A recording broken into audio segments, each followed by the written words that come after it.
Okay, so today I am recording a little bit of a voiceover for our lecture. The majority of what we're focusing on is going to be steps to complete the power clean itself, but I will provide a little bit of an introduction here. However, I'm not spending a lot of time on the introduction. It's going to be very, very, very important that you are taking time to read through the text. Okay, read through this chapter, highlight, write in your book, do anything you need to do to help you learn about some of this background. And then as I'm going through steps for the power clean, I also recommend following along. I have some videos in here that you can follow along with. So grab a broom, grab a PVC pipe, and walk through these steps as I'm talking through it with you. So again, as a little bit of an introduction here, first of all, the power clean is going to be the most explosive exercise we're covering this semester. Power clean cannot be done slowly. This is a very quick exercise, and the heavier the weight, the faster you're going to need to move. In essence, in its simplest definition, the power clean is going to be a jump, except for we are holding a bar in the hands, and then we're going to be able to incrementally load that bar. Power clean is often used in sports conditioning because it does train explosion and power more so than any other exercise, more so than the deadlift, more so than the squat. And so therefore it's going to be one of the best exercises for ensuring that the strength gained through our deadlift and our squat can then be expressed as power, which is going to be very, very important for athletic performance. It allows an athlete to train power in a programmed way by incrementally loading the exercise. You could train power through something like a vertical jump. However, you can't incrementally load a vertical jump. And so by implementing a power clean, we'll be able to very much program power into our routine. So here are some various terms that cover essentially different types of cleans you can perform.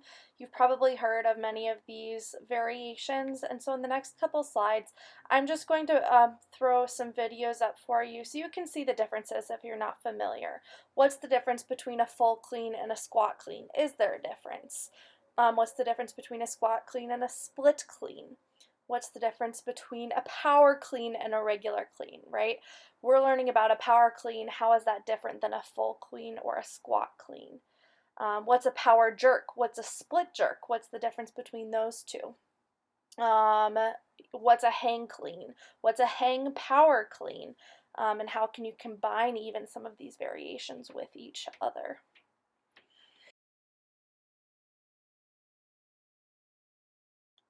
So first you'll see here our standard clean is the same as a full clean or a squat clean. Basically you're picking that bar up off the ground, pulling it to your shoulders, and landing in a front squat position.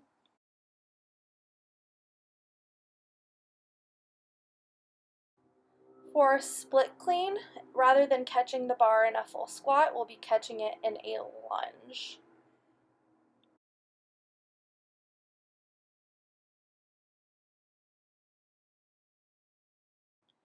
For our power clean, which is what we'll be covering today, rather than catching the bar in a full front squat, we'll be catching the bar in almost a half squat position.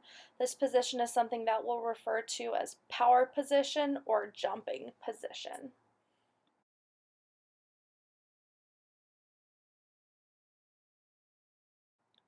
In weightlifting competitions, the clean is always followed by what's called a jerk, which generates enough power to push that bar overhead.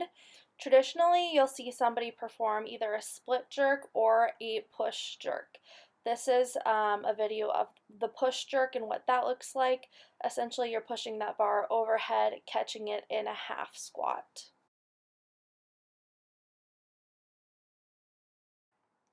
More commonly used is going to be the split jerk, in which you press that bar overhead and land in a split squat position.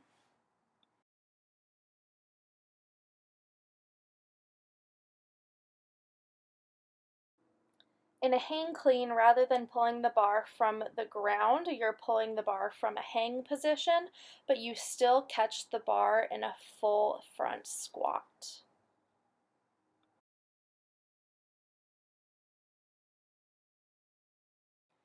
Our hang power clean is going to be another abbreviated version of the full clean.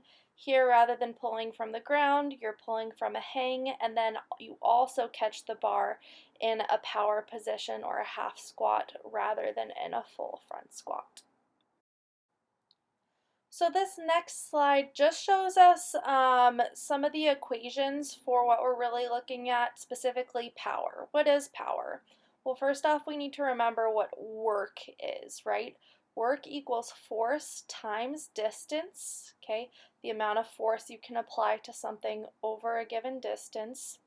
Power is going to be work done over a certain period of time, or that'll give us force times distance over time.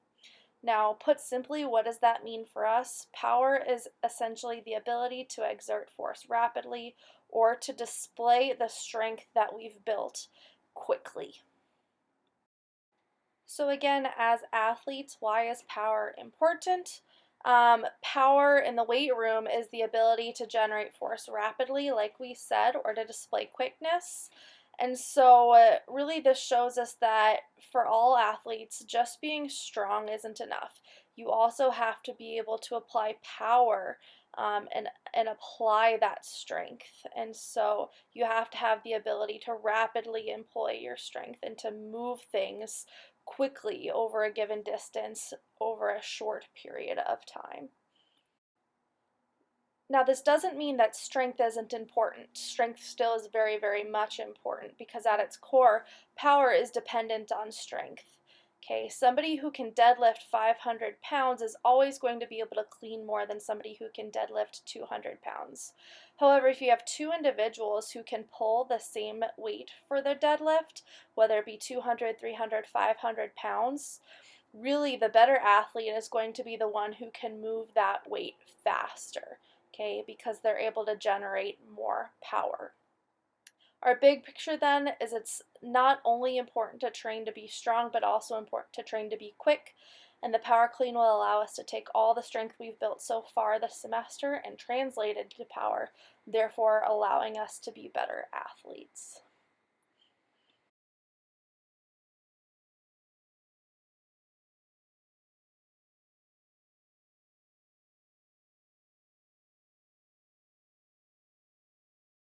Now it's time to learn the power clean. So we're going to walk through this step by step over the next couple of slides.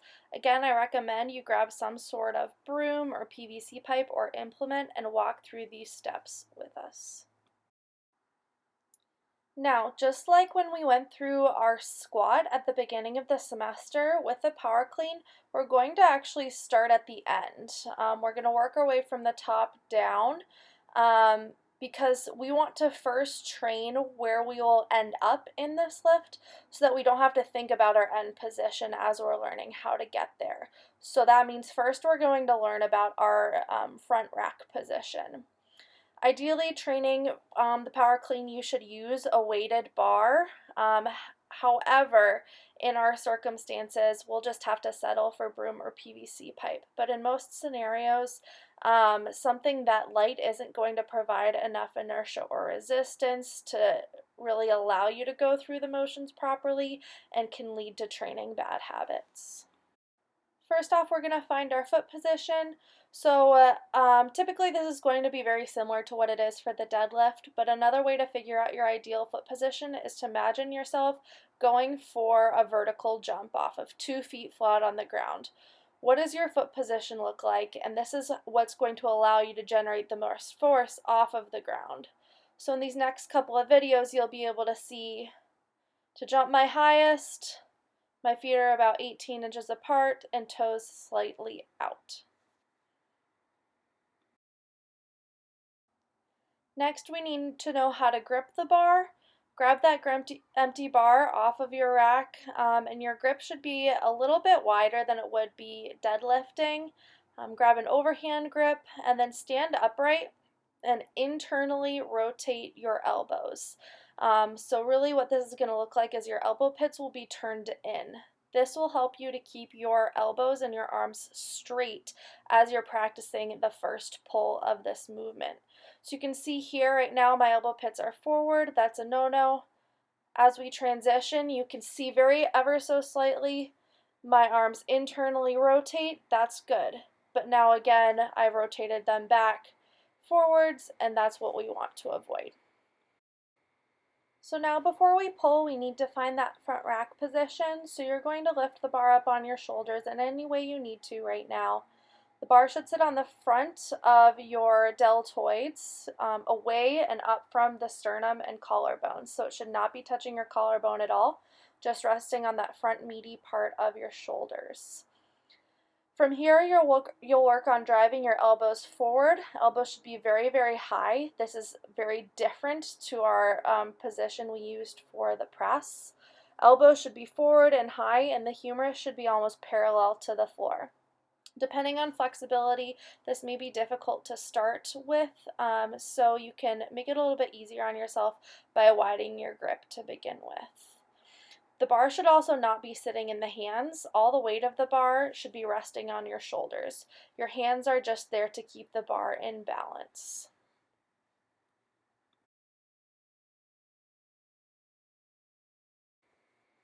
So now you can see here, I'm just playing around with my front rack position, finding what's comfortable, finding that meaty part of my front deltoids, and driving elbows up and forward. Not dropping them down like I just had them, but driving them forward. This is just kind of an interim step, but something that's important to know. As you're practicing your power clean, you are going to have to know how to get the bar off of your shoulders, and so you need to know how to catch the bar. We're not going to drop the bar all the way to the ground. Rather, you're going to drop the bar off your shoulders and catch it in the hang position. What you don't want to do is reverse curl the bar down. Just drop it and catch it. So see here in this next clip, bar's resting on my shoulders. I drop it off my shoulders. It falls in a vertical position and I catch it. In that second movement, you could see I was letting it come forward, almost reverse curling the bar up, and that's what you want to avoid. So next we're going to work on finding a position called jumping position, or sometimes called power position. This is going to be an important kind of a landmark for us to always come back to. First, you're going to start off in hang position and then unlock your knees and your hips. You do this by sticking your butt back as you bend your knees. From here, you'll let the bar slide down your thighs to a position somewhere in the middle of your thighs. And so another way to help you figure out the ideal position here is, what would you do if you're going to explode into a vertical jump? How much would your knees have to bend? And so this is the equivalent to that position. If you unlock your knees and hips but need to essentially re-dip or dip down deeper, bend your knees more before you jump, then you're not deep enough into your jumping position. It's also important to remember that the bar should always remain in contact with the thighs, and this will actually be the last place the bar will contact your body before it travels up to the shoulders for your pull or your clean. So you can see here, I'm not even pulling yet, I'm just working on getting into my power position. I unlock the knees first, and then I shift my hips back. Bar remains in contact with my thighs and comes just about to mid-thigh. So now, before even pulling the bar, before it comes up to our shoulders, we're going to work on practicing jumping with the bar in our hands. First, you're going to keep those elbows straight, come down into your jumping position or your power position, and then you're going to explode off of the ground. You'll find that that bar will want to start to come upward, and that's just fine. But don't pull the bar yet, just practice jumping. Okay? As the bar leaves the thighs, it should continue to travel upward and not out. And following these steps correctly in the long run will allow this to happen the way it's supposed to. You're not hip thrusting the bar forward. The bar should still be moving in a vertical path.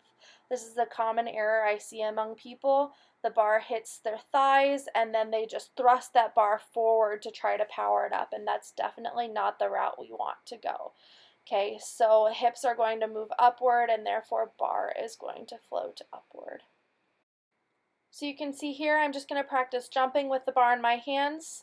You can tell that bar is starting to float, okay? The power from our jump is bringing it vertically.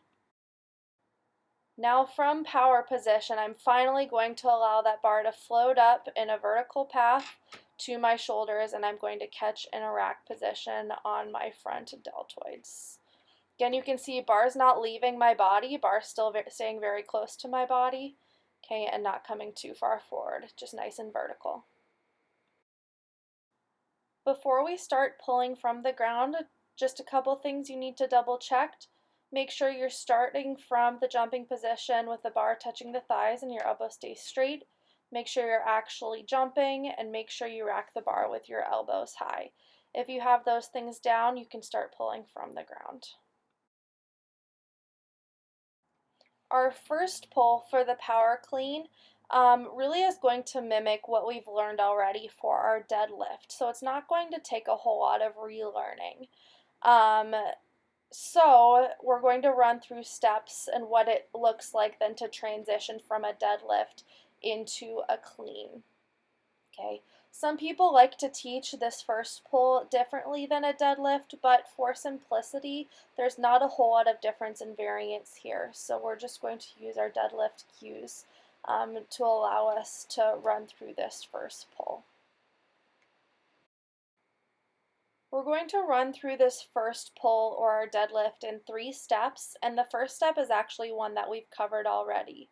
So with the bar close to the body, elbows straight and arms rotated in, you're going to slide the bar down to jumping position and do your jump and catch. So start with the bar in a hang, let the bar come down to jumping position or power position, okay, and pull the bar up to your deltoids and catch in your front rack.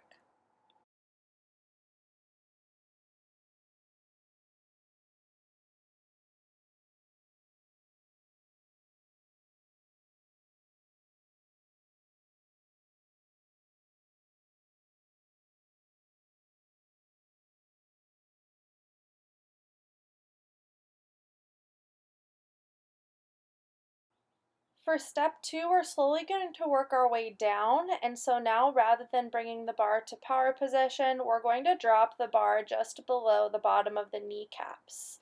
So you're going to unlock your knees, shove your hips back, and slide the bar down to a point just below the bottom of the patellas and the middle of the patellar tendon. Okay, for this step, I like to think of simply doing an RDL with the bar, and then just make sure the bar maintains contact with the thighs. You don't want a whole lot of knee bend here. Hips are just going to push back, and shoulders are going to come over the bar. So first, before pulling, we're just going to work on transitioning from power position to that patella position. Back and forth, back and forth. So next we're going to work on actually pulling from that knee position. So something important to remember is as you're pulling the bar up the shins past your knees, movement's going to be pretty slow. However, as soon as the bar hits the mid-thigh or your jumping position, this slower slide or transition up the legs turns into your jump, and there's no pause as soon as the bar hits jumping position. Think of it almost as though jumping position or that mid-thigh position is a trigger that turns into really an explosion and no hesitation there. This is one of the hardest steps because it is going to be our transition between the 2 phases, and so it will take quite a bit of repetition. However, it's also important to remember to not rush yourself. Don't over-anticipate your jump. Okay, wait to jump until the bar reaches mid-thigh. Okay, so now you can see I'm moving first to my jumping position, and then I'm transitioning into the kneecap, slowly pulling the bar up to jumping position. But as soon as the bar reaches mid-thigh again, okay, that's like that trigger to allow me to pull the bar up to my deltoids. For our third step, we're going to practice pulling from all the way down from mid-shin, essentially where the bar would rest if it was loaded with standard regulation-sized plates. So you're going to allow the bar to slide down the legs as before, to power position, to patellas, and then down to your shins.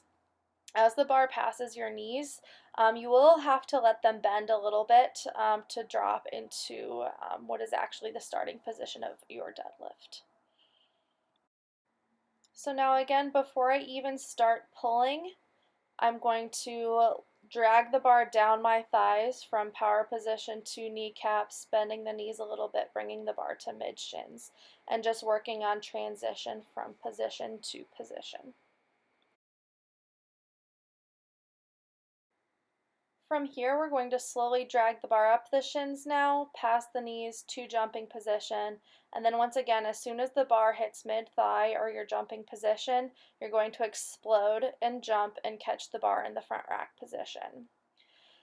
As you get antsy with the lift, you may start to try to speed up your pull from mid-shin to jumping position, but don't worry about going too quickly in that first pull right now. Okay, take your time from mid-shin up to jumping position, and then the speed comes as soon as the bar hits mid-thigh. So at this point, this is actually the first time we're completing a full power clean, okay? We don't have any weight on the bar yet, but we're starting from our starting position all the way down at mid-shin, pulling up the legs, exploding, and catching the bar on the front deltoids.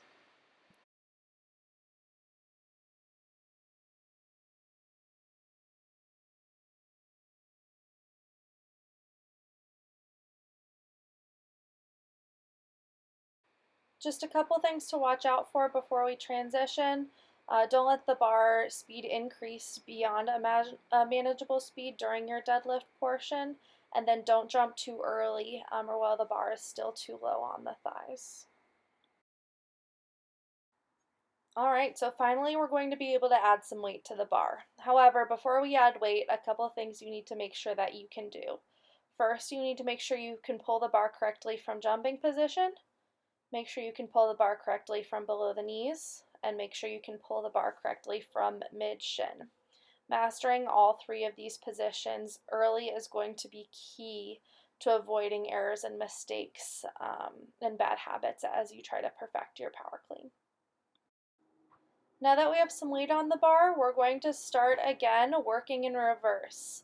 First, you're going to pull from jumping position, then do a couple pulls from the kneecaps, and then drop down, touch the bar to the floor, and immediately start back up the shins to jumping position. Okay. Practice each position without a ton of repetition at each level because you can start to get a little bit fatigued, and the sooner we can get to pulling from the ground for every single repetition, the better. So now here you can see I've got a little bit of weight on the bar, not too much. I do one pull from power position, one pull from the kneecaps, and then I bring the bar all the way to the ground, touch, and go. Okay, and then I complete one more repetition from the ground. From this point on, if we have everything down, there's going to be no reason to practice each of our incremental positions anymore. Every single subsequent rep for our power clean will be pulled from the floor. Now, what does sufficient mean? Okay, sufficient means that during the pull from the floor, the bar never leaves the skin of your legs. Your elbows stay straight until after the jump. The jump does not start until the bar gets to the jumping position. The bar lands on your shoulders with your elbows pointed forward, does not land in the hands, and right now the speed happens at the jump and not from the floor. If you can do all those things, okay, every single rep that you pull from this point on can be from the ground. Okay, and then our last clip here, this is just what it all looks like put together. A couple repetitions of our power clean. From the ground, I reset every single time, find my starting position, slowly pull the bar up the legs, and explode from jumping position.